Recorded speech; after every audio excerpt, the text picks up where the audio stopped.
ध्यान भोजन है, बहुत सटल फूड, बहुत सूक्ष्म भोजन है। अकेले ध्यान पर भी जी सकते हैं आप। इसलिए जब कभी कोई प्रेम में पड़ता है तो भूख कम हो जाती है। आपको पता है, अगर कोई आपको बहुत प्रेम करता है तो भूख एकदम कम हो जाती है। क्यों कम हो जाती? जब कोई प्रेम करता है, प्रेम का मतलब ही क्या है कि कोई आप पर ध्यान देता है, और मतलब क्या है? और जब कोई आप पर ध्यान नहीं देता, आपको पता है मनोवैज्ञानिक कहते हैं कि जब कोई ध्यान नहीं देता तब लोग ज्यादा भोजन करने लगते हैं।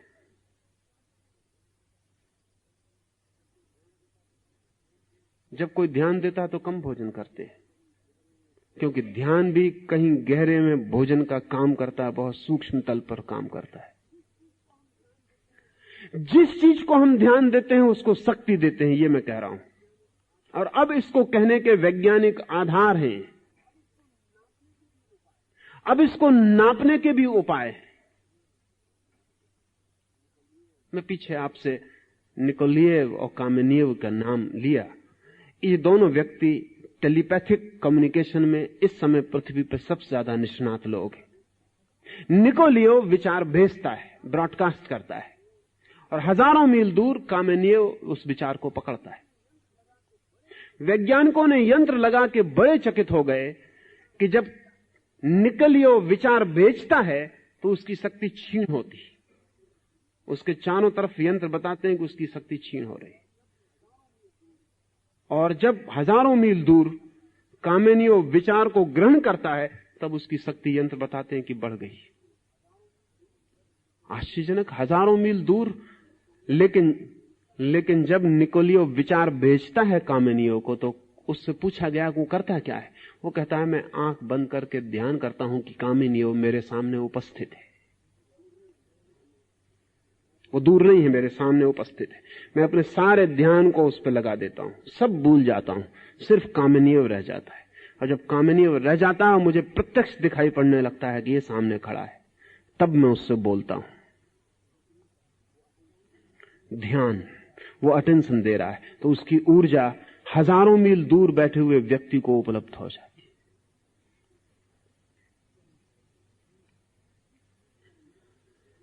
है। जिस चीज पे हम ध्यान देते हैं वहां शक्ति संग्रहित होती है, और जहां से हम ध्यान देते हैं वहां से शक्ति हटती है और विसर्जित होती है। जिस वृत्ति पर आप ध्यान देते हैं उस पर शक्ति संग्रहित हो जाती है।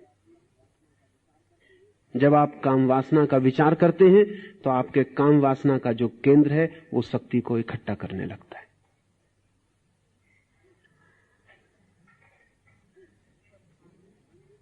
जिस चीज पर आप ध्यान देते हैं वो वृत्ति का केंद्र आपके भीतर शक्ति को इकट्ठा कर लेता है। आप ही शक्ति देते हैं ध्यान देकर, फिर वो केंद्र शक्ति से भर जाता है तो उस शक्ति से मुक्त होना चाहता है क्योंकि बोझिल हो जाता है। ये जाल है आदमी के भीतर। लेकिन काम वासना पर ध्यान दो तरह से दिया जा सकता है। एक कि आप काम वासना में रस लें तो भी ध्यान दिया जा सकता है। तो प्रकृतस्थ नेचुरल काम वासना आप में घनीभूत होगी, नैसर्गिक काम वासना आप में शक्तिशाली हो जाएगी। एक विकृत ध्यान दिया जा सकता है। एक आदमी काम वासना पर ध्यान देता है कि मुझे काम वासना से लड़ना है, मुझे काम वासना को भीतर प्रविष्ट नहीं होने देना है, वो भी ध्यान दे रहा है। उसका भी काम का सेंटर, सेक्स सेंटर शक्ति को इकट्ठा कर लेता है। अब बड़ी मुश्किल होती है क्योंकि जो नैसर्गिक काम वासना को ध्यान देता है वो तो नैसर्गिक रूप से शक्ति उसकी विसर्जित हो जाएगी। लेकिन जो विसर्जित नहीं करना चाहता और ध्यान देता है, इसका क्या होगा? इसकी शक्ति विकृत रूप लेना शुरू करेगी, ये विसर्जित हो नहीं सकती। ये शरीर के दूसरे अंगों में प्रवेश करेगी और उनको विकृत करने लगेगी। ये चित्त के दूसरे स्नायुओं में प्रवेश करेगी और उनको विकृत करने लगेगी। ये आदमी भीतर से उलझता जाएगा और जाल में फंसता जाएगा अपनी ही दी गई शक्ति से। ऐसा हुआ कि हम एक वृक्ष को पानी दिए जाते हैं और प्रार्थना किए जाते हैं कि वृक्ष बड़ा ना हो। ये वृक्ष बड़ा ना हो प्रार्थना किए जाते हैं और पानी दिए जाते हैं। जिस वृत्ति को आप ध्यान देते हैं, चाहे पक्ष में चाहे विपक्ष में, आप उसको पानी और भोजन देते हैं। तप का मूल सूत्र यही है कि ध्यान कहीं और दो, जहां तुम शक्ति को इकट्ठा करना चाहते हो वहां मत दो, ध्यान ही उठाओ ऊपर। अगर काम वासना से मुक्त होना है तो काम वासना पर ध्यान ही मत दो, पक्ष में भी नहीं विपक्ष में भी नहीं। लेकिन ध्यान आपको देना ही पड़ेगा, क्योंकि ध्यान आपकी शक्ति है, वो काम मांगती है। तो तप का मूल सूत्र यह है कि ध्यान के लिए नए केंद्र निर्मित करो। नए केंद्र आदमी के भीतर हैं और उन केंद्रों पर ध्यान को ले जाओ। जैसे ही ध्यान को नया केंद्र मिल जाता है और वो नए केंद्र में शक्ति को उंडेलने लगता है, वैसे ही पुराने केंद्रों से मुक्त होने लगता है। पहाड़ पर चढ़ाई शुरू हो गई। काम वासना का केंद्र हमारा सबसे नीचा केंद्र है, वहां से हम प्रकृति से जुड़े। सहस्त्रार हमारा सबसे ऊंचा केंद्र है, वहां से हम परमात्मा ऊर्जा से जुड़े, दिव्यता से, भव्यता से, भगवत्ता से जुड़े। जब भी आप ध्यान देते हैं, आपने ख्याल किया कि आपके मस्तिष्क में विचार चलता है काम वासना का, और आपका काम केंद्र तत्काल सक्रिय हो जाता है। यहां विचार चला, विचार तो चलता है मस्तिष्क में, और काम केंद्र बहुत दूर है, वो तत्काल सक्रिय हो जाता है। ठीक यही उपाय तपस्वी अपने सहस्त्रार की तरफ अपने ध्यान को लौटा के करता है। वो जैसे ही सहस्त्रार की तरफ ध्यान देता है, वैसे ही सहस्त्रार सक्रिय होना शुरू हो जाता है। और जब शक्ति ऊपर की तरफ जाती है तो नीचे की तरफ नहीं जाती। और जब शक्ति को मार्ग मिलने लगता है शिखर पर चढ़ने का, तो घाटियां वो छोड़ने लगती है। और जब शक्ति को प्रकाश के जगत में प्रवेश होने लगता है, तो अंधेरे के जगत से चुपचाप उठने लगती। अंधेरे की निंदा भी नहीं होती उसके मन में, अंधेरे का विरोध भी नहीं होता उसके मन में, अंधेरे का ख्याल भी नहीं होता उसके मन में, अंधेरे पर ध्यान ही नहीं होता। ध्यान का रूपांतरण है तप। अब इसको अगर इस तरह समझेंगे तो तप का मैं दूसरा अर्थ आपको कह सकूंगा। तप का ऐसे अर्थ होता है अग्नि। तप का अर्थ होता है अग्नि। तप का अर्थ होता है भीतर की अग्नि।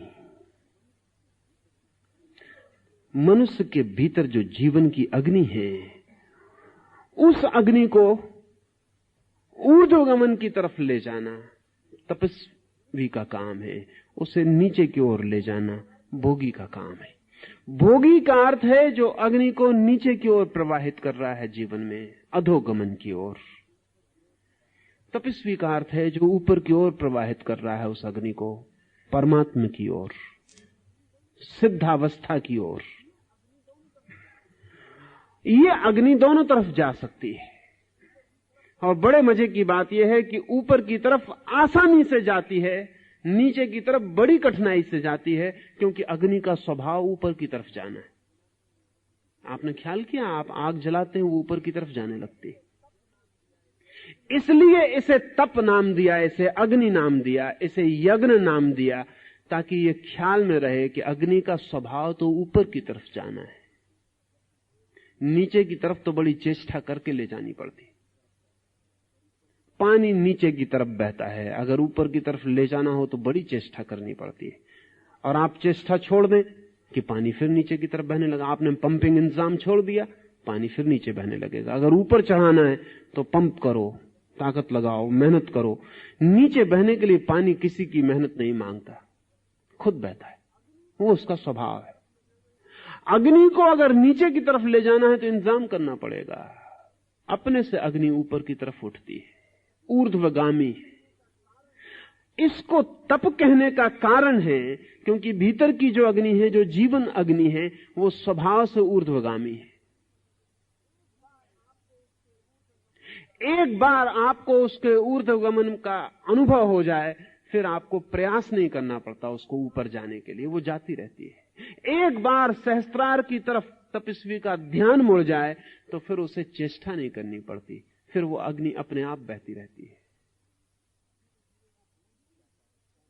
धीरे धीरे वो भूल ही जाता है क्या नीचे क्या ऊपर,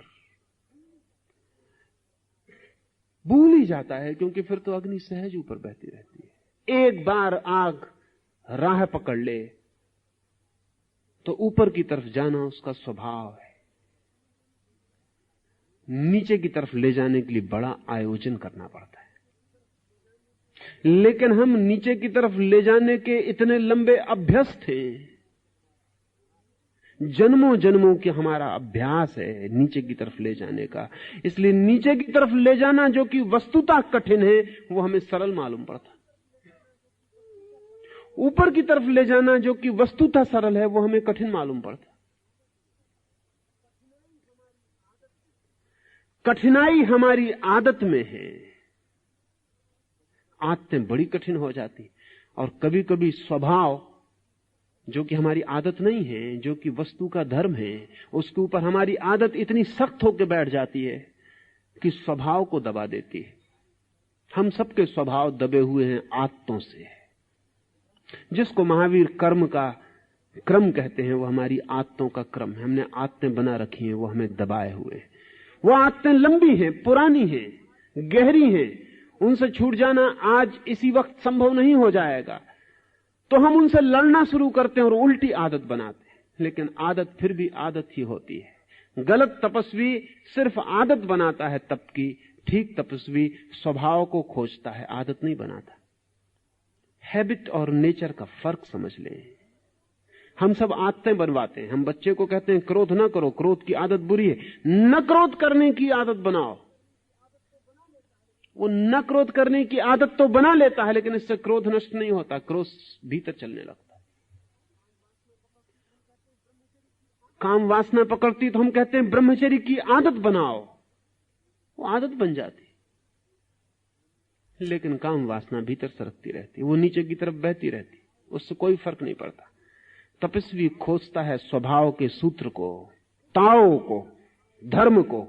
वो क्या है जो मेरा स्वभाव, उसे खोजता है। सब आदतों को हटाकर वो अपने स्वभाव का दर्शन करता है। लेकिन आदतों को हटाने का एक ही उपाय है, ध्यान मत दो, आदत पर ध्यान मत दो। एक मित्र 4-6 दिन पहले मेरे पास आए, उन्होंने कहा कि आप कहते हैं कि बंबई में रह के और ध्यान हो सकता है, इस सड़क का क्या करें, भोंपू का क्या करें, ट्रेन जा रही, सीटी बज रही, इसका क्या करें। मैंने उनसे कहा ध्यान मत दो। उन्होंने कहा कैसे ध्यान ना दे, खोपड़ी पर भोंपू बज रहा है, नीचे कोई हान बजाए चला जा रहा है, ध्यान कैसे ना दे। मैंने उनसे कहा एक प्रयास करो, भोंपू कोई नीचे बजाया जा रहा है, उसे भोंपू बजाने दो, तुम ऐसे बैठे रहो, कोई प्रतिक्रिया मत करो कि भोंपू अच्छा कि भोंपू बुरा, कि बजाने वाला दुश्मन कि बजाने वाला मित्र, किसका सिर तोड़ देंगे अगर आगे बजाया। कुछ प्रतिक्रिया मत करो, तुम बैठे रहो, सुनते रहो, सिर्फ सुनो। थोड़ी देर में ही तुम पाओगे कि भोंपू बजता भी हो तो भी तुम्हारे लिए बजना बंद हो गया। एक्सेप्ट इट, स्वीकार करो। जिस आदत को बदलना हो उसे स्वीकार कर लो, उससे लड़ो मत, स्वीकार कर लो। जिसे हम स्वीकार कर लेते हैं उस पर ध्यान देना बंद हो जाता है। क्या आपको पता है, किसी स्त्री के आप प्रेम में हो, उस पर ध्यान होता है, फिर विवाह करके उसको पत्नी बना लिया, फिर वो स्वीकृत हो गई, फिर ध्यान बंद हो जाता है। जिस चीज को हम स्वीकार कर लेते हैं, एक कार आपके पास नहीं, वो सड़क पर निकलती है चमकती हुई, ध्यान खींचती है, फिर आपको मिल गई, फिर आप उसमें बैठ गए, फिर थोड़े दिन में आपका ख्याल ही नहीं आता कि वो कार भी है चारों तरफ जो ध्यान को खींचती, तो वो स्वीकार हो गई। जो चीज स्वीकृत हो जाती है उस पर ध्यान जाना बंद हो जाता है। स्वीकार कर लो, जो है उसे स्वीकार कर लो, अपने बुरे से बुरे हिस्से को भी स्वीकार कर लो। ध्यान देना बंद कर दो, ध्यान मत दो। उसको ऊर्जा मिलनी बंद हो जाएगी, वो धीरे धीरे अपने आप छीन होकर सिकुड़ जाएगी, टूट जाएगी, और जो बचेगी ऊर्जा उसका प्रवाह अपने आप भीतर की तरफ होना शुरू हो जाएगा। गलत तपस्वी उन्हीं चीजों पर ध्यान देता जिन पर भोगी देता। सही तपस्वी ठीक तप की प्रक्रिया ध्यान का रूपांतरण है। वो उन चीजों पर ध्यान देता है जिन पर न भोगी ध्यान देता न तथाकथित त्यागी ध्यान देता। वो ध्यान को ही बदल देता है। और ध्यान हमारे हाथ में है। हम वहीं देते हैं जहां हम देना चाहते हैं। अभी यहां बैठे हैं, आप मुझे सुन रहे हैं। अभी यहां आग लग जाए मकान में, आप एकदम भूल जाएंगे कि सुन रहे थे, कि कोई बोल रहा था। सब भूल जाएंगे। आग पर ध्यान दौड़ जाएगा, बाहर निकल जाएंगे, भूल ही जाएंगे कि कुछ सुन रहे थे। सुनने का कोई सवाल ही न रह जाएगा। ध्यान प्रतिपल बदल सकता है। सिर्फ नए बिंदु उसको मिलने चाहिए। आग मिल गई, वो ज्यादा जरूरी जीवन को बचाने के लिए हो गई, तो तत्काल ध्यान वहां दौड़ जाएगा। आपके भीतर तप की प्रक्रिया में उन नए बिंदुओं और केंद्रों की तलाश करनी है जहां ध्यान दौड़ जाए और जहां नए केंद्र सशक्त होने लगे। इसलिए तपस्वी कमजोर नहीं होता, शक्तिशाली हो जाता। गलत तपस्वी कमजोर हो जाता। गलत तपस्वी कमजोर होकर सोचता है कि हम जीत लेंगे, और भ्रांति पैदा होती है जीतने की। अगर एक आदमी को 30 दिन भोजन न दिया जाए तो काम वासना क्षीण हो जाती। इसलिए नहीं कि काम वासना चली गई, इसलिए कि काम वासना के योग्य रस नहीं बनता शरीर में। फिर भोजन दिया जाए तो 30 दिन में जो वासना गई थी वो 3 दिन में वापस लौट आती। भोजन मिला, शरीर को रस मिला, फिर केंद्र सक्रिय हो गया, फिर ध्यान दौड़ने लगा। इसलिए फिर जिसने भूखा रहते ही काम वासना पर तथाकथित विजय पाई, वो बेचारा फिर भूखा ही जीवन भर रहने की कोशिश में लगा रहता है, क्योंकि वो डरता है। इधर भोजन लिया, इधर वासना उठी। मगर ये निपट पागलपन है, वासना के बाहर हुए नहीं। ये सिर्फ कमजोरी की वजह से वासना को शक्ति नहीं मिल रही है। असल में आदमी जितनी शक्ति पैदा करता है उसमें कुछ तो जरूरी होती है जो उसके रोज के काम में समाप्त हो जाती है। एक खास मात्रा की कैलोरी उसके रोज के काम में, उठने में, बैठने में, नहाने में, खाने में, पचाने में, दुकान में आने में जाने में व्यय हो जाती, सोने में व्यय हो जाती।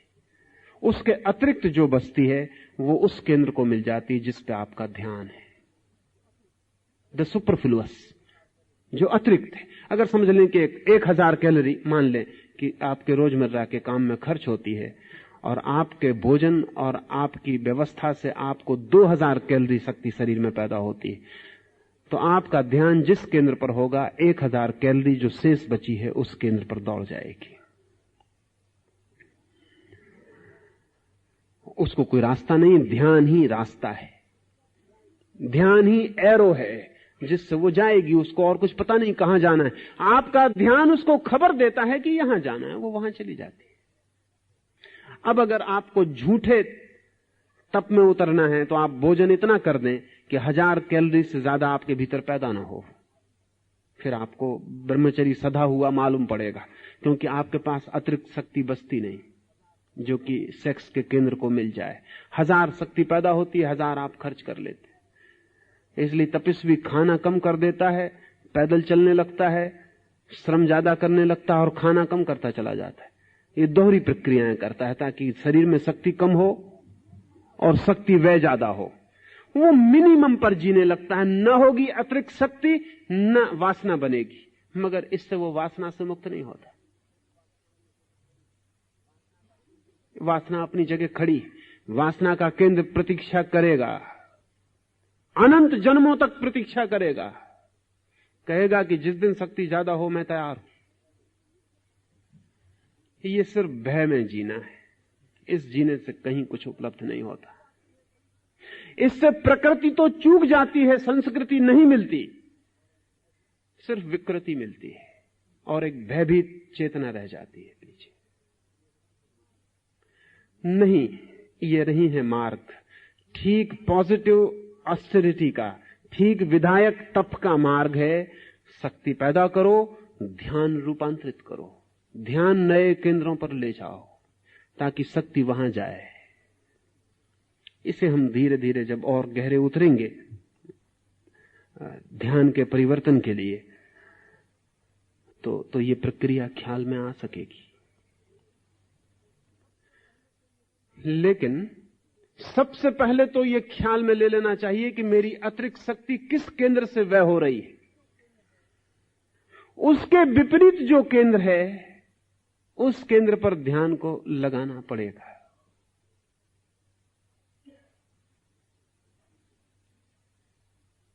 एक छोटी सी घटना और आज की बात मैं पूरी करूं।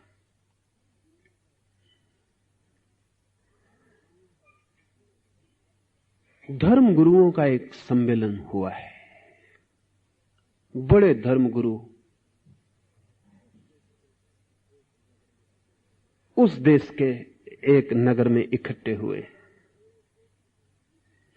4 बड़े धर्म हैं उस देश में, चारों के 4 बड़े धर्म गुरु एक निजी वार्ता में लीन है।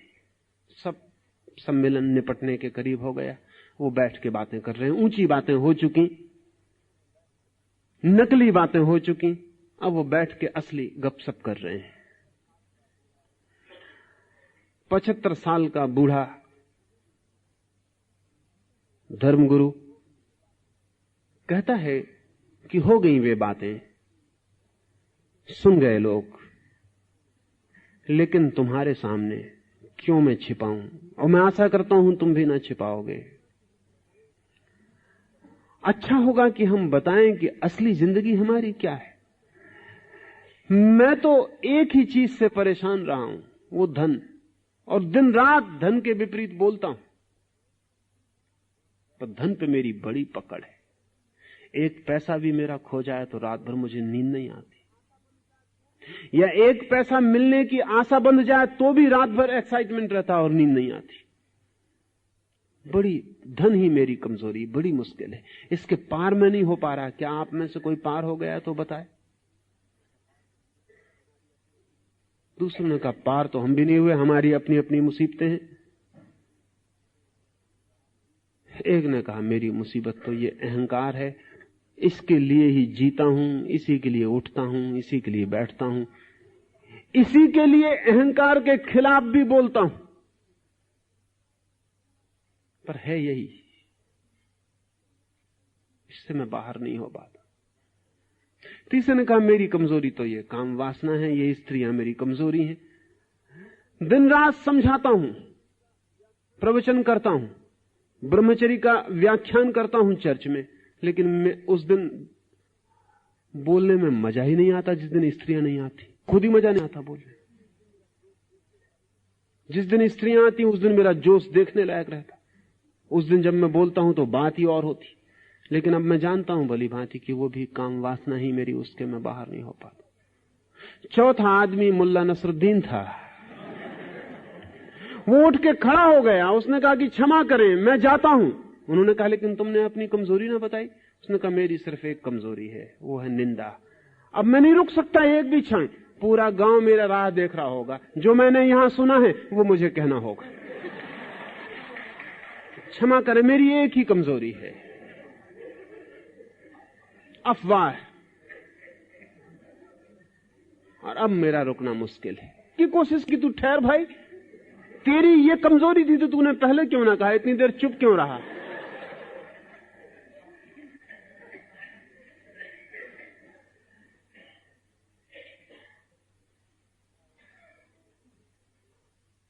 हर आदमी की कोई ना कोई कमजोरी है।